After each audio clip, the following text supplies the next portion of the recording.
प्रिय विद्यार्थियों, कल अपन वृत्त आरेख का अध्ययन किया था। आज वलय आरेख पढ़ेंगे। जैसा कि इसके नाम से ही विदित है कि वलय आरेख में दिए हुए पद मूल्यों को अलग अलग वृत्तों के द्वारा प्रकट किया जाता है तथा प्रत्येक वृत्त का अर्धव्यास संबंधित पद मूल्य के वर्गमूल के अनुपात में होता है। अतः आरेख बनाने के लिए दिए हुए मूल्यों को आरोही या अवरोही क्रम में व्यवस्थित करके पहले न्यूनतम या अधिकतम मूल्य वाले वृत्त का सुविधानुसार कोई भी अर्धव्यास अपन बना लेते हैं। यह अपनी मर्जी पर रहता है कि उसी अनुपात में अगर सबसे कम वाले को मानेंगे तो जो बाद वाले जो वृत्त हैं वो बड़े होते चले जाएंगे। तो आप अपनी सीट के आधार पर और क्षेत्रफल के आधार पर ये अपना पैमाना स्वयं निश्चित करेंगे। मान लीजिए न्यूनतम संख्या प्रकट करने वाले वृत्त का अर्धव्यास 0.5 सेंटीमीटर छाटा गया तो अगली किसी संख्या के वृत्त का अर्धव्यास ज्ञात करने के लिए उस संख्या के वर्गमूल में न्यूनतम संख्या के वर्गमूल का भाग देने से प्राप्त भाजनफल में 0.5 सेंटीमीटर की गुणा की जाएगी।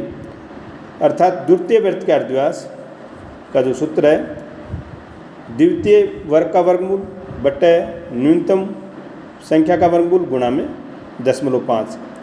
और इसी प्रकार का आगे के जो वृत्त आएंगे उनका भी वृत्त का अर्धव्यास आता रहेगा।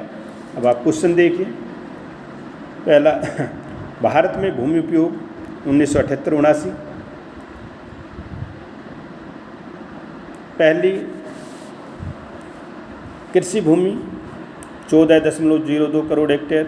दूसरा वन 6.68 करोड़ हेक्टेयर। तीसरा कृषि के लिए पर्याप्त भूमि 3.95 करोड़ हेक्टेयर। चौथा प्रति भूमि के अतिरिक्त अन्य कृषि भूमि 3.36 करोड़ हेक्टेयर। और पाँचवा प्रति भूमि 2.40। अब इसमें अलग अलग जो वृत्त बनेंगे उस सबसे बड़े वाले वृत्त में उसके अंदर सारे सबसे छोटे वाले वृत्त बनते चले जाएंगे। तो इनका जो वृत्त बनाने के लिए सिर्फ वर्गमूल ज्ञात करना पड़ता है।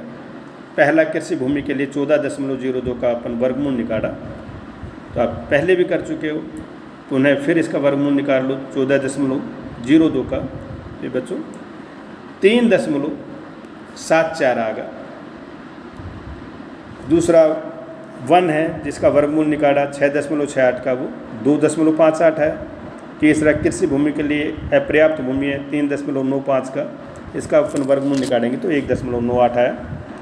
चौथा प्रति भूमि के अतिरिक्त अन्य कृषि भूमि है जिसका 3.36 इसका वर्गमूल निकाला तो 1.83 है। और चौथा प्रति भूमि है उसका वर्गमूल निकाला 2.4 था 1.54 आ गया।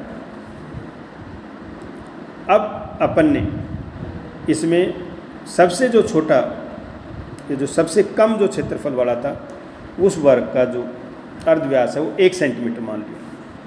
ठीक है, तो पहले का 1 आ गया। अब अपन पहला जो कृषि भूमि वाले का वर्गमूल निकालेंगे तो कृषि भूमि का वर्गमूल है 3.74।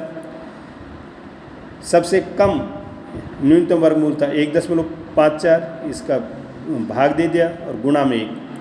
तो अपना जो वृत्त आया वो 2.42 सेंटीमीटर का है। दूसरा वन है जिसका वर्गमूल 2.58, सबसे कम वर्गमूल आपको 1.54 था और अपन ने 1 से गुणा कर दिया। मानी हुई जो अर्धव्यास है वो 1 था तो अपना वृत्त का जो अर्धव्यास आया था वो 1.67 सेंटीमीटर आ गया। थर्ड है कृषि के लिए अपर्याप्त भूमि जिसका वर्गमूल 1.98 था। सबसे कम वर्गमूल अपना 1.54 था, इसका भाग दिया और 1 से गुणा किया तो ये वृत्त का जो अर्धव्यास आया था वो अपना 1.28 आ गया। और फोर्थ है अपना वर्गमूल प्रति भूमि के अतिरिक्त अन्य कृषि भूमि का वो 1.83 था। सबसे कम वाला 1.54 था, इसका भाग दिया गुणा में 1 किया तो अपना 1.18 आ गया। अब ये दोनों तरीके से आप बना सकते हैं, लेकिन सबसे आसान है पहले वाला तरीका रहेगा, इससे आप बना लेंगे। सबसे पहले अपन ने कृषि भूमि का जो वृत्त है उसका अर्धव्यास 2.42 है तो अपना प्रकार लिया 2.42 की अपन ने चाप भरी और अपना वृत्त बना दिया। दूसरा है वन। वन के वृत्त का जो वर्गमूल है वो 2.58 था और इसकी भुजा जो वृत्त का जो अर्धव्यास आया था वो 1.67 था। तो अपन ने 1.67 सेंटीमीटर की चाप भरी और उसी के अंदर दूसरा वृत्त बना दिया।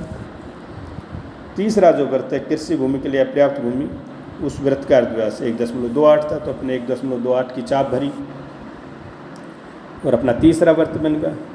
चौथा अपना प्रति भूमि के अतिरिक्त अन्य क्रस्ट भूमि थी जिसमें वृत्त का अर्धव्यास 1.18 सेंटीमीटर था, उसकी चाप भरी और अपना 1.18 सेंटीमीटर का वृत्त बन गया। सबसे लास्ट वाला 1 सेंटीमीटर का वृत्त था, तो अपने 1 सेंटीमीटर की चाप भरी और अपना ये वृत्त बन गया।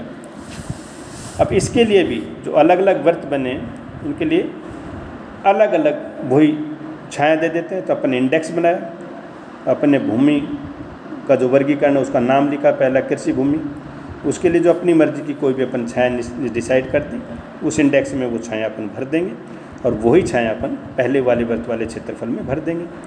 दूसरे की जो छाया लेंगे दूसरे वाले वृत्त के क्षेत्रफल में भर देंगे। तीसरे की जो छाया लेंगे तीसरे वाले वृत्त के क्षेत्रफल में भर देंगे। चौथे के जो छाया लेंगे चौथे वाले वृत्त के क्षेत्रफल में भर देंगे और लास्ट की 5वीं छाया लेंगे 5वें भर देंगे। ये सिंपल से सामान्य छाया विधि कहलाती है। इसमें अपन अपनी मर्जी की छाया आपको जो उचित लगे वो कोई सी भी डिसाइड कर सकते हो, वो बना सकते हो। धन्यवाद विद्यार्थियों।